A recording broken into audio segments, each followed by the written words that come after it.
देखो next topic जो आपका है इस बुक में जो इम्पोर्टेंट टॉपिक है जो आपने पहले भी पढ़ा है क्लास 8 में थोड़ा बहुत इसके बारे में जाना है उससे क्लास 9 में नहीं था वो है आपका नेटवर्क एंड सबसे जरूरी चीज होती है कि नेटवर्क क्या है। नॉर्मली सबको दिमाग में आता है कि वाईफाई ब्रॉडबैंड ये सारे नेटवर्क हैं। ये सारे नेटवर्क के एग्जाम्पल्स हैं। नेटवर्क का मतलब होता है कम्युनिकेशन, एक कम्युनिकेशन का मीडियम। कम्युनिकेशन अगर जैसे हम लोग यहाँ से किसी और कंट्री में चले जाएं जहाँ की लैंग्वेज हम नहीं जानते हैं तो हम उनसे कम्युनिकेट नहीं कर सकते क्योंकि वहाँ पर लैंग्वेज कम्युनिकेशन का एक मीडियम होता है। उसी तरह से डिवाइसेस के लिए कम्युनिकेशन करने के लिए भी उसके एक मीडियम की जरूरत होती है। जो मीडियम होता है जैसे लैंग्वेज हमारे वर्बल कम्युनिकेशन का मीडियम है वैसे ही डिवाइसेस के कम्युनिकेशन के मीडियम के लिए हमें जरूरत पड़ती है इंटरनेट। बहुत टाइप के नेटवर्क है, केबल टीवी नेटवर्क है, टेलीफोन नेटवर्क है, मोबाइल नेटवर्क है, ये सारे नेटवर्क के एग्जाम्पल है। इसमें सब कुछ नेटवर्क है। लेकिन पहले हम नेटवर्क के बारे में बताएंगे तो दूसरे उसके बाद फिर हम कंप्यूटर नेटवर्क। तो नेटवर्क दो वर्ड से मिलकर बना है नेट एंड वर्क। नेट का मतलब आपको पता है इंग्लिश आपको नहीं आती है कि नेट का मतलब होता है जाल। ऐसा जाल जो वर्क करता है उसको हम नेटवर्क बोलते हैं। तो एक तरह का ऐसा जाल जिसके थ्रू अलग अलग लोग कई सारी चीज़ें कई सारे लोग या कई सारे डिवाइसेस एक दूसरे से कनेक्ट कर रहे हैं कम्युनिकेट कर रहे हैं वो हमारा कहलाता है नेटवर्क। जैसे जिनके यहाँ DTH लगा है वो भी एक नेटवर्क के थ्रू काम कर रहे हैं और जिनके यहाँ केबल टीवी लगा हुआ है जो केबल वाले के यहाँ से वायर आया हुआ है वो भी एक नेटवर्क है। वो एक एग्जाम्पल हम इसलिए बता रहे हैं क्योंकि वो आपका कंप्यूटर से अलग है। जो केबल टीवी वाला नेटवर्क होता है वो नेटवर्क जो होता है वो होता है आपका वायर, उसमें वायर के जुड़े होते हैं। और जो आपका DTH होता है वो होता है आपका वायरलेस, उसमें वायर जो जरा सा होता है बाकी सारा आपका जो होता है वायर उसमें खाली जो DTH एंटीना होता है उससे और आपका टीवी तक कनेक्शन होता है। लेकिन डायरेक्ट जो कनेक्शन होता है वो आपका सैटेलाइट होता है। एयर के थ्रू सारी चीज़ें आपको प्रोवाइड करती हैं। मतलब वो जो भी वेव्स हैं जो भी उसमें वेव्स आ रही हैं जो आपके चैनल आपको शो करती हैं वो वेव्स आपके एयर में है, उसमें कोई नेटवर्क कोई वायरिंग नहीं है, वायर का सिस्टम नहीं है। वो एयर के थ्रू भी आपके एंटीना पे कैच करती है DTH वाले और उसके थ्रू आपके टीवी में तो वो आपका एक वायरलेस है। तो ये दोनों भी हमारे नेटवर्क के एग्जाम्पल हैं। लेकिन ये कंप्यूटर से इसका कोई लेना देना नहीं है, ये हमारा नॉर्मल नेटवर्क है जो हम लोग डेली लाइफ में यूज करते हैं। तो नेटवर्क का मतलब ऐसा होता है जैसे कोई अलग अलग तरह के डिवाइसेस अलग अलग तरह के लोग एक दूसरे से कम्युनिकेट करते हैं, इसी को हम लोग नेटवर्क बोलते हैं। ये कम्युनिकेशन कई टाइप का हो सकता है, वो डायरेक्टली भी कम्युनिकेट कर सकते हैं और हो सकता है कि इसमें एक आदमी मेन हो बाकी सारे अलग। तो कंप्यूटर इसके अलग अलग दो टाइप के होते हैं वो हम आगे बताएंगे। लेकिन अभी इसमें जो सबसे पहला है जो आप लोग पहले से पढ़ते आ रहे हैं वो है आपका जो तीन टाइप के बेसिक नेटवर्क बताए गए थे, local area network, metropolitan area network और वाइड एरिया नेटवर्क। लेकिन इस वाली बुक में एक नेटवर्क उन्होंने और ऐड कर दिया है, हालांकि वो भी लैन का ही पार्ट होता है लेकिन उन्होंने अलग से ऐड कर दिया है। ठीक है, एक होता है जिसमें हम चार बनाएंगे है वो तीन ही, लेकिन ये एक एक्स्ट्रा उन्होंने अपनी तरफ से किसी किसी बुक में उन्होंने दिया रहता है तो ये एक और क्रिएट कर दिया है। हालांकि ये कुछ अलग नहीं है, ये भी लैन का ही पार्ट है, लोकल एरिया नेटवर्क का ही पार्ट है लेकिन सब कैटेगरी अलग से बना दी है। ठीक है, तो सबसे पहला आपका सबसे पहला नेटवर्क जो आता है हमारा जो टाइप्स ऑफ नेटवर्क में सबसे पहला नेटवर्क है according to your book, not according to मेरे हिसाब से वो एक, ठीक है, लेकिन आपको बुक में अलग अलग दिया हुआ है तो मैं अलग अलग बताऊंगा कि एक आपका सबसे पहला है pan personal area network. Personal area network आप सब लोग यूज करते हैं, चाहे आप हो चाहे हम हो चाहे कोई भी हो, सारे लोग पर्सनल एरिया नेटवर्क यूज करते हैं। जब भी हम ब्लूटूथ के थ्रू हॉटस्पॉट के थ्रू या वाईफाई के थ्रू हम लोग इंटरनेट का यूज करते हैं या डेटा ट्रांसफर करते हैं तो वो चीज़ हमारी आती है पर्सनल एरिया नेटवर्क। भाई घर में आप लोगों ने देखा होगा तुम्हारे पापा के मोबाइल का नेट खत्म हो गया, तुमने ज़्यादा यूज कर दिया तो मम्मी के मोबाइल से नेट लेना है, मम्मी के मोबाइल से नेट लेना है तो क्या करोगे? मम्मी के मोबाइल का हॉटस्पॉट ऑन करेंगे और अपने पापा वाले मोबाइल का वाईफाई ऑन करेंगे और उस तरह से हम उनका डेटा ले सकते हैं। तो ये जो छोटा सा कम्युनिकेशन बनता है दो या तीन मोबाइल के बीच में, तो ये हमारा एक पर्सनल अपना एक नेटवर्क होता है, इसी को बोलते हैं पैन पर्सनल एरिया नेटवर्क। या भाई आपका फ्रेंड आया उसके मोबाइल में कोई मूवीज़ है सॉन्ग्स है वो आपको चाहिए, आपके पास वायर नहीं है तो आपने क्या किया ब्लूटूथ के थ्रू सारे सॉन्ग्स हुए या मूवीज हुई या जो भी डेटा होगा या आपका पीडीएफ है तो उसमें उसको आप सेंड करें। देखो व्हाट्सएप इसमें नहीं आएगा, वो आपका पर्सनल एरिया नेटवर्क में नहीं आएगा, वो तो अलग हो गया, उसकी कहानी अलग है। व्हाट्सएप हो गया या इंटरनेट हो गया वो तो आपका बैन में आएगा। यहाँ पर जब हम वाईफाई का यूज़ करके, हॉटस्पॉट का यूज़ करके या ब्लूटूथ का यूज़ करके डेटा ट्रांसफर करते हैं तो वो हमारा मतलब एक छोटे एरिया में क्रिएट किया गया ऐसा नेटवर्क जिसमें एक या दो मोबाइल एक दूसरे से कम्युनिकेट करते हैं या एक या दो कंप्यूटर एक दूसरे से कम्युनिकेट करते हैं, उसको बोलते हैं पर्सनल एरिया नेटवर्क। देखो मोबाइल एग्जाम्पल मैंने इसलिए दिया क्योंकि वो आपको जल्दी समझ में आता है, कंप्यूटर का एग्जाम्पल जल्दी समझ में नहीं आता, मोबाइल सभी लोग यूज़ करते हैं तो मोबाइल हर किसी को समझ में आता है कि मोबाइल किस तरह से पर्सनल एरिया नेटवर्क। अब कंप्यूटर में बताते हैं कि पर्सनल एरिया नेटवर्क कैसे क्रिएट होता है। देखो बहुत सारे ऑफिस में क्या होता है, मान लो एक रूम में बड़ा रूम है, उस रूम में 20 कंप्यूटर लगे हुए हैं, तो 20 कंप्यूटर लगे हुए हैं लेकिन प्रिंटर एक ही है, तो उसमें होता क्या है लोग अपना काम करते रहते हैं, उसमें प्रिंट आउट निकालने की जरूरत होती है, तो वहाँ ये सिस्टम नहीं रखा जाता है कि हर कंप्यूटर के साथ साथ एक अलग से प्रिंटर दिया जाए, तो वो प्रिंटर की शेयरिंग कराई जाती है, वो प्रिंटर 20 के 20 कंप्यूटर के साथ शेयर है। अब जैसे ही जिसको प्रिंट आउट की जरूरत होगी वो प्रिंट आउट प्रिंट कमांड देगा तो वो प्रिंट आउट उसका निकल आएगा। हाँ उसमें थोड़ी बहुत दिक्कतें इसलिए आ सकती हैं क्योंकि एक साथ दो लोग देख के प्रिंट कमांड तो दिक्कत आ सकती है, लेकिन नॉर्मली काम चल जाता है। तो इस तरह का जब नेटवर्क क्रिएट किया जाता है जहाँ पर एक डिवाइस कई सारे डिवाइस को फैसिलिटी प्रोवाइड कराती है, ये भी हमारा एक पर्सनल एरिया नेटवर्क होता है। साइबर कैफे में बहुत लोगों ने देखा होगा, बहुत लोग साइबर कैफे गए होंगे, आपको उतना नहीं होता है लेकिन फिर भी काफ़ी हद तक आप साइबर कैफे में कैसे होता है। तो साइबर कैफे में क्या करते हैं हम लोग जो साइबर कैफे चलाते हैं वो लोग एक कनेक्शन है, जैसे मान लो उनके पास 10 कंप्यूटर है तो 10 कनेक्शन नहीं देते, वो ब्रॉडबैंड का एक कनेक्शन ले लेते हैं और उसी एक कनेक्शन को एक डिवाइस होती है स्विच, जैसे जो लैब में रखी हुई है आपने देखा होगा ब्लैक कलर का एक बॉक्स है जिसके थ्रू सारे कंप्यूटर कनेक्टेड है, उसी तरह की एक डिवाइस होती है स्विच, उस स्विच के थ्रू वो लोग सारे कंप्यूटर में वो नेटवर्क दे देते हैं। मतलब वो इंटरनेट वो 10 कंप्यूटर है 10 में चले।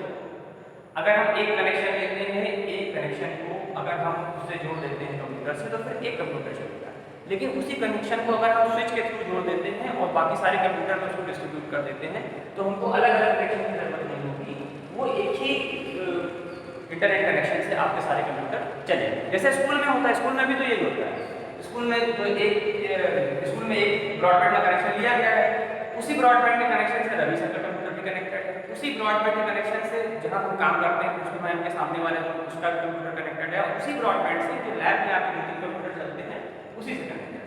तो वो एक हमारी हमने एक छोटा सा नेटवर्क अपने आपस के यूज के लिए क्रिएट कर दिया।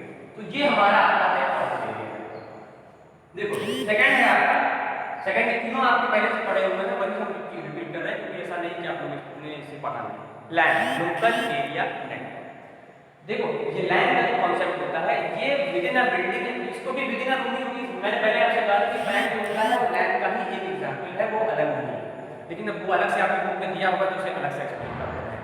तो लैन में क्या होता है, लोकल एरिया नेटवर्क मतलब एक छोटे रूम में या एक बिल्डिंग में या एक फ्लोर पर अगर कई सारे कंप्यूटर एक दूसरे से कनेक्ट होते हैं तो वो हमारा आता है लोकल एरिया लैन। पर्सनल एरिया लोकल एरिया में सिर्फ रेंज का फर्क होता है, जो पैन है वो लैन का ही एक सब पार्ट है, बस फर्क इतना है कि उसमें उसको एक अलग कैटेगरी दे दी गई है उसकी उसको बताना है। तो ये पर्सनल एरिया में मतलब हम लोग जो 2-3 लोग मिलकर एक नेटवर्क क्रिएट करते हैं पर्सनल एरिया में आता है।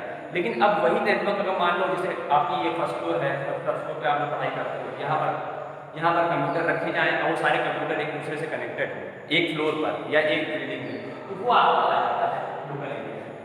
एक रूम में या एक फ्लोर पर हमने एक नेटवर्क क्रिएट करके रखा।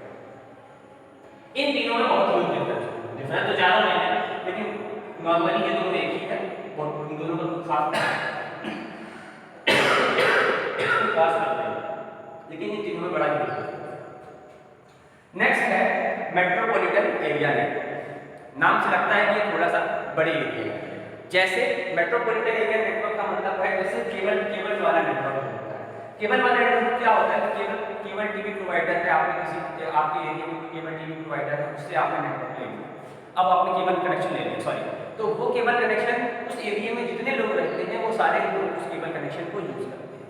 तो वो हमारा आता है एक मतलब एक छोटे एरिया में जो नेटवर्क क्रिएट हो जाता है उसको बोलते हैं हम मेट्रोपॉलिटन एरिया। वहाँ पे वो एक प्रोवाइडर है जो आपको केबल टीवी प्रोवाइड कर रहा है। हालांकि वो नेटवर्क जो ले रहा है वो कहीं और से ले रहा है, वो एक वाइड एरिया नेटवर्क से नेटवर्क ले रहा है, लेकिन फिलहाल वो आपके लिए एक मैन का काम कर रहा है, तो वो एक मेट्रोपॉलिटन एरिया नेटवर्क क्रिएट करके आपको देगा। भाई आप डायरेक्टली कनेक्ट नहीं हो सकते उस बड़े नेटवर्क से, डायरेक्टली कनेक्ट होना होगा तो आपको डीटीएच लगाना पड़ेगा, लेकिन अगर आप वायर्ड सिस्टम के थ्रू केबल यूज करना चाहते हैं तो उसके लिए आपको केबल टीवी प्रोवाइडर जो होते हैं, केबल वाले होते हैं, उन्हीं के थ्रू आप ले सकते हैं। देखो आप लोग जब से बड़े हुए हो तब से जो आप लोग बीटीएच देख रहे हैं, लेकिन हम लोग के टाइम में जब नया नया स्टार्ट हुआ था केबल, तब ऐसा नहीं होता था। अगर हमें केबल कनेक्शन लेना होता था तो हम केबल टीवी प्रोवाइडर से ही लेते थे, जो केबल वाला हमारे एरिया का होता था उसी से होता था। तब डीटीएच का कॉन्सेप्ट ही नहीं था, वो तो पिछले 10-15 सालों से आया है, वो थोड़ी सी नई चीज़ है। तो केबल टीवी जो वाला नेटवर्क है वो हमारा मैन डिलीवरी में आता है, और एक और नेटवर्क है जो हमारा मैन डिलीवरी में आता है, जो आपका लोकल लेवल पे काम करता है। जिनके पापा लोग, आप लोगों में से जिनके पास फादर या रिलेटिव जो भी पुलिस में होंगे, तो वो लोग उन लोगों का कभी ध्यान देना, उनके पास एक डिवाइस होती है जिसको बोलते हैं वायरलेस। तो वायरलेस का जो उनका नेटवर्क होता है वो उन्हीं की सिटी का या उन्हीं के एरिया का होता है, उसमें सारे लोग ही ऐड हो सकते हैं। जैसे बाराबंकी की पुलिस है तो बाराबंकी की पुलिस के वायरलेस में बाराबंकी के पुलिस वाले ही ऐड होंगे, उसमें एसपी साहब भी ऐड होंगे, डीएसपी साहब भी ऐड होंगे, किसी एरिया के इंस्पेक्टर साहब भी ऐड होंगे, और जितने सिपाही लोग जिनके पास डिवाइस होगी वो सारे ऐड होंगे। लेकिन अगर लखनऊ के पुलिस वाले से उनको कम्युनिकेट करना होगा तो उससे कम्युनिकेट नहीं कर सकते, क्योंकि उनका जो वो वायरलेस डिवाइस है वो इस तरह का फोन जैसा होता है, उसको वायरलेस ही बोलते हैं, क्योंकि उस समय तो ऐसा कुछ था नहीं, जब वो नया नया आया तो उसका नाम वायरलेस किया गया। तो वो वायरलेस डिवाइस के थ्रू वो लोग एक दूसरे से कनेक्ट करते हैं, तो वो एक विद इन अ सिटी काम करता है। हमसे लखनऊ बड़ी सिटी है तो 4 जोन में डिवाइडेड है, तो हर जोन का अपना वायरलेस सिस्टम अलग होता है। उसी तरह से छोटी सिटी में एक ही वायरलेस सिस्टम होता है जिसके थ्रू वो लोग पूरा शहर कंट्रोल करते हैं। तो वो लोग एक दूसरे से कम्युनिकेट करते हैं और जैसे भी मैसेजिंग होती है वो सारी ट्रांसफर होती रहती है, क्योंकि पहले के टाइम पर मोबाइल नहीं हुआ करते थे, तो कम्युनिकेशन का मीडियम वो वायरलेस है। अब तो मोबाइल है, कोई किसी को भी कॉल कर लेता है, लेकिन मोबाइल में से 2 लोग कम्युनिकेट करते हैं, वायरलेस में वो सारे पुलिस वाले जगह करते हैं।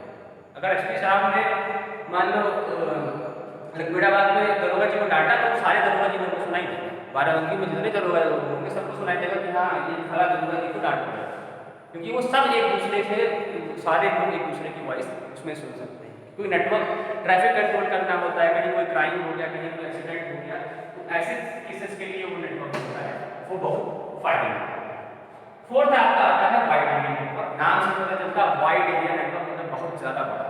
उसका सबसे ईजी एग्जाम्पल है, सबसे फेमस एग्जाम्पल है वो है आपका इंटरनेट। इससे बड़ा कोई वाइड एरिया नेटवर्क होता ही नहीं है। फिलहाल तो नहीं बना है, अब मान लो बहुत साल बीत जाएंगे और एलियन के बारे में जानकारी हो जाएगी, अगर हो गई और उनसे हमने कम्युनिकेशन कर लिया तो कोई नया नेटवर्क पहले क्रिएट हो जाए, लेकिन फिलहाल के लिए हमारे पास यही एक नेटवर्क है जिसके थ्रू हम लोग कम्युनिकेट करते हैं। तो ये वाइड एरिया नेटवर्क हमारा जो होता है उसमें इंटरनेट सबसे मेन नेटवर्क है। और भी जैसे बैंकिंग सिस्टम है, HDFC बैंक है, उनका ऑल ओवर ब्रांचेस है, या SBI की ऑल ओवर ब्रांचेस है, वो सारी एक दूसरे से कनेक्टेड है।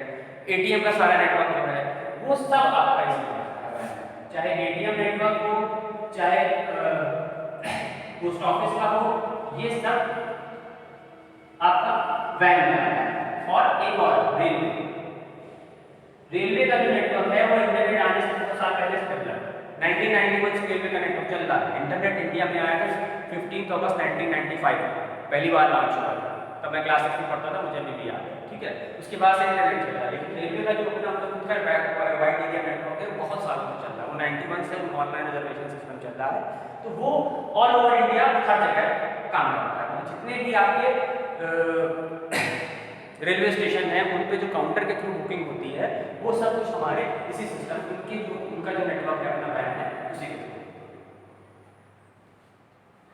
चलो आगे का जो भी पार्ट है वो हम नेक्स्ट क्लास में बताएंगे, क्योंकि अभी इसमें बहुत सारा है। ये तो खैर ये चैप्टर बड़ा है तो इसमें हो सकता है 10 क्लासेस भी लग जाए, तो इसी तरह की क्लासेस होती रहेंगी।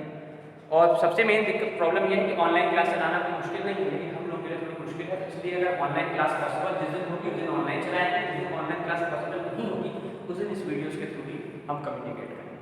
बाकी आप लोग नोट्स बनाते रहें, क्लास 10 को हल्के में बिल्कुल मत लें। स्कूल कब खुलेगा ये किसी को नहीं पता, इसका इस सवाल का जवाब नरेंद्र मोदी भी नहीं दे सकते, हम और प्रिंसिपल मैम बहुत पूछेंगे। लेकिन अब अगर आप कैजुअली लेंगे, पता चला अचानक उन्होंने अक्टूबर में स्कूल खोल दिया तो एग्जाम जो आपके होंगे उसी तरह से आप लोगों को बहुत बड़ी दिक्कत हो जाएगी। प्लीज़ आप लोग नोट्स बनाते हैं, लर्न करते हैं। अभी आपकी खुद की रिस्पॉन्सिबिलिटी है, हम आपको लर्न मार के लर्न नहीं करा सकते, क्योंकि स्कूल बंद ही है तो ना आप लोग आ सकते हो ना हम लोग आपके घर आ सकते हैं। हम लोगों में से कोई शक्तिमान तो है नहीं कि वो सारे के सारे 42 बच्चों के पास पहुँच जाए। तो इस समय अपनी पढ़ाई की जिम्मेदारी आपकी खुद की है, तो थोड़ा आप लोग भी ध्यान दें। बाकी जो दिक्कत हो टीचर से कॉल करके पूछते रहें। Okay, thank you.